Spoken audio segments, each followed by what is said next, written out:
Hey, this is Marc Goldberg from Marc Vlogs Watches. You can see I'm out with a couple of standard poodles. I'm behind the kennel here in the deep underbelly of the dog training facility. That's Cato, and there's Clouseau. You can kind of get a look at him too. Anyway, it's a beautiful, crisp fall day here at the dog farm, and I have a topic, a watch-related topic, in fact, Rolex topic, that I want to discuss with you.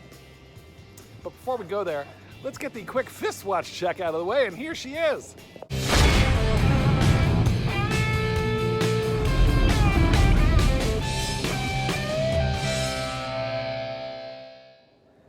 I'm wearing the Polar Explorer 242 millimeter, and let's find a more comfortable environment to chit-chat in, and we'll get to the meat and potatoes of this video. Okay, I've relocated slightly back to the back 40, still wearing the Polar Explorer. Gosh, look at that thing. I just love the 42 millimeter breadth of it, and this way and then this way, I think it's something like 50, so it's a substantial watch. Hopefully you're gonna hear me over the wind noise. So what was I doing at the Rolex authorized dealer today? I was picking up an appraisal on this watch because I purchased it on eBay. I used the Rolex Steel Sports Shortage Workaround, and I made a whole video about that. I'll put a link to it in the description of this video.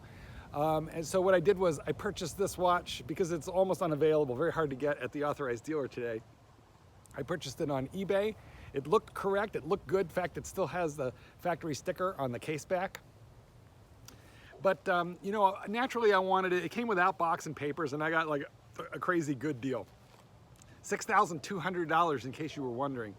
And what I did was I took it into the Rolex authorized dealer to have it authenticated, and then I wanted a written appraisal complete with the serial number of this watch on it, so that, you know, if I ever decide to flip it, you know, I've got paperwork which shows that this is in fact a true and authentic Rolex. That, you know, because I had to worry a little bit purchasing it on eBay. I knew I could take advantage of the eBay buyer protection if I needed to, but as it turns out, I didn't need to. Okay, so now to the topic of this particular video. The question is your authorized dealer hiding a little bit of Steel Sports Rolex in the back of the store? And the answer is maybe. They may be doing that.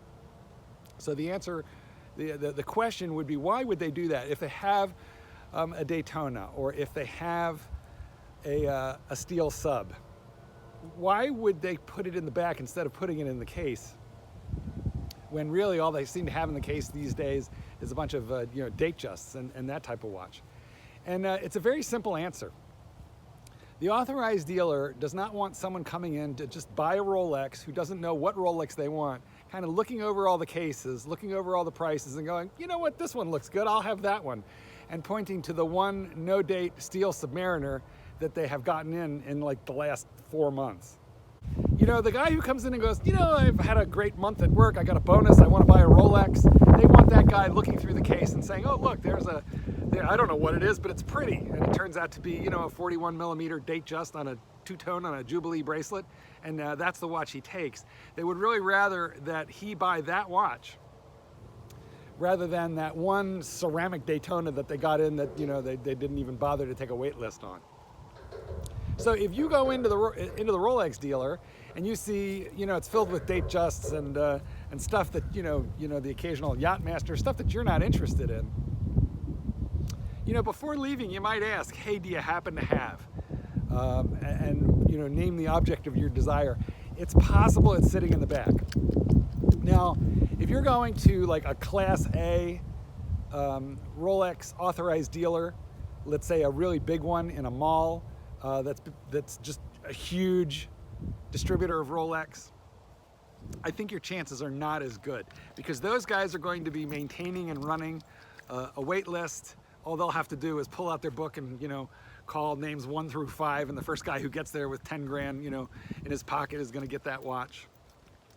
But you know, there's a lot of Rolex dealers which are slightly smaller. They're operated in jewelry stores that are quite excellent. There's really no difference between them, you know, and the Rolex boutique on Fifth Avenue in New York. But the difference is that those guys may have squirreled away a watch or two waiting for somebody like you to walk into the door who's going to leave empty-handed unless they have X, Y, or Z. So it's just a thought. See, if you're an authorized dealer today, you've got a problem, and the problem is you got high overhead, and all you have to defray that overhead, of course, is sales. So, you know, you have people coming into the store, they're looking for inventory. If you don't have that inventory, then you are maintaining the premises. Rolex requires you to do a big advertising budget. You are not allowed to be in the low rent, you know, warehousing district. You're going to be in the high rent retail district. Your premises has to be just so.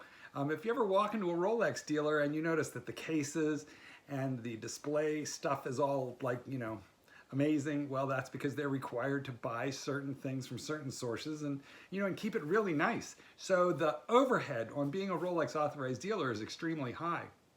Of course, the payoff is you get to sell Rolex, and, you know, I'm not crying for these guys. There has to be terrific margin and markup in it for them. Otherwise, nobody would want to do it. But the problem becomes, what if you have to maintain, you know, this high level of overhead and you don't have enough inventory of the desirable watches in order to, you know, really make a great living? Well, you got to be creative. So the jewelry stores, of course, sell gold and diamond jewelry and all sorts of other things. And if you are a good customer of that type of product, like let's say you're a customer of, you know, jewelry for your wife and you buy all kinds of stuff and, you know, man diamond rings and, you know, that kind of thing. When it comes time for you to get your Steel Sports Rolex, they're going to pop you to the top of the list. But like I said, it's worth going into the authorized dealer and asking, do you happen to have any inventory that you're not showing? And I think you need to be real specific about what it is that you want. If they don't have it, and it's a smaller authorized dealer, that's probably better unless you're a really tremendous customer. Again, if you're a huge customer, then go to a big Rolex. But if you're a little guy who buys, you know, a watch every now and again, don't toy with the authorized dealer. Don't go in there, don't be Don Haynes. You know, I swear, I like Don, but I think his hobby is going to every authorized dealer within 50 miles, 100 miles of his house, you know, and trying on every watch possible. And not buying them. So I figure that his photograph is in the break room at every authorized dealer for like 150 miles, right next to the shoplifters, you know, on one hand, and then the serial trier honors on the other hand. You know, like, do not waste your time with this guy. Anyway, so my concept is that you just need to walk into the authorized dealer. Should you call? No, I wouldn't call. You know, the phone rings, they don't know who you are, they don't know if you're serious, you can't be bothered to go in there. I would physically go. I don't think anybody's gonna rush into the back checking inventory for you if you're on the phone. In fact, they don't even know if you're a rival, you know, jewelry store. So I would physically go, introduce yourself, ask to talk to the sales manager.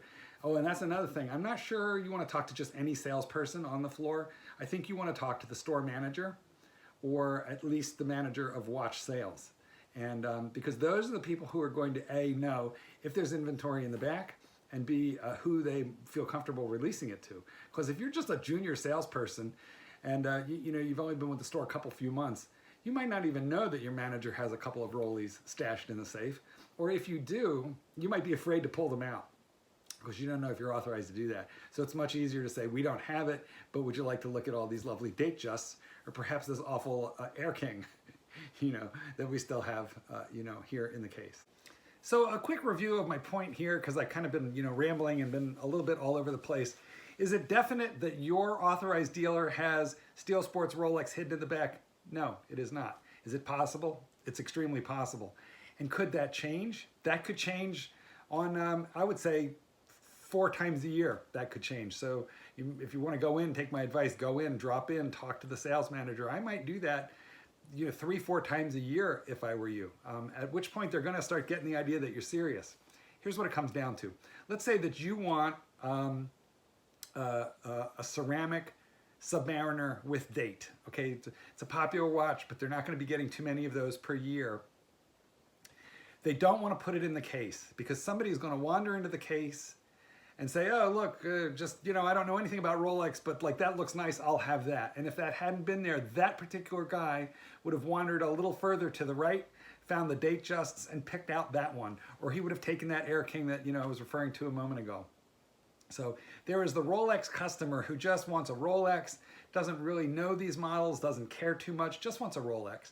And so they have plenty of them, and that kind of customer, they want to sell ideally something along the lines of a Datejust, because they have plenty of those. They want to sell that semi-dress, semi-sports Datejust. But then there's another kind of guy who's coming in there only for that Submariner.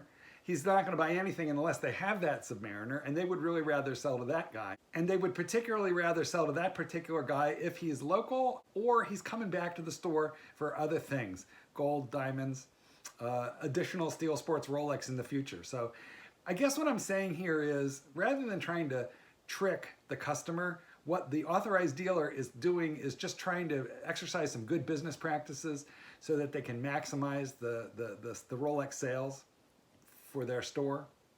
And what you ought to do is maximize relationship building, because if you can create a relationship with an authorized dealer, they're going to want to sell to you. They don't get too many steel sports in, and they don't know when that's going to change. My AD says they hope it will change after the first of the year, but like I don't really think they know anything about that. I think that's just you know, his best guess. So what should you do? Don't call, go. Don't be a pest, but show up there maybe 3 times a year. Make sure they know who you are, and you know, stay on it, guys. If you really want to steal sports Rolex, you can get it through the authorized dealer. If you get tired of waiting, look in the description of this video for the Rolex Bubble Workaround, because it really works, and my $6,200 Polar Explorer and I are definitely enjoying one another, and you can do the same. Take care, guys, and I'll see you next time. Peace out. Paint the sky your favorite color.